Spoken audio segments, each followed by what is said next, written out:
So, Nikki, question for you. In Silicon Valley, you've got people talk a lot about mavericks. Here in Australia, we talk about larrikins.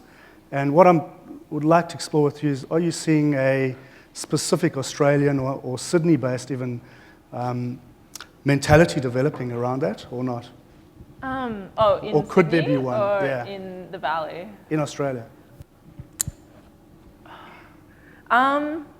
I don't know, like I think there's, like the startup community in Australia is very, very tight knit and it's quite small. Like it's quite different to the Valley where like you go over to the Valley and you're literally in suburbia, but like everyone's talking about technology and everyone's all over the place. Whereas in Sydney, you know a lot of the people. So there's like a lot of kind of characters that you do get to know. And there's a lot of people who, you know, give a lot of like mentorship and support, like in that sense as well in Australia. So, like, are you asking about the culture or? Yeah, the culture. And like if you look at in Silicon Valley, you've got a group that calls itself the Aussie Mafia.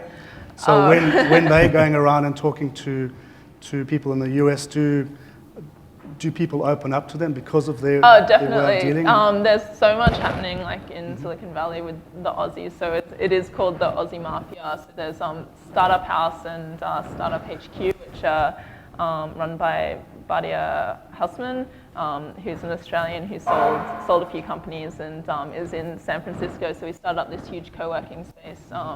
There's a lot of Aussies in there.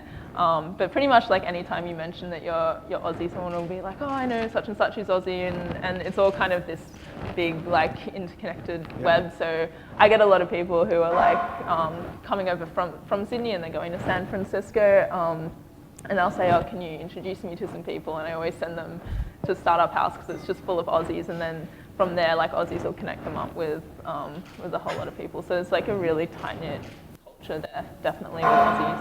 Okay, great, thanks.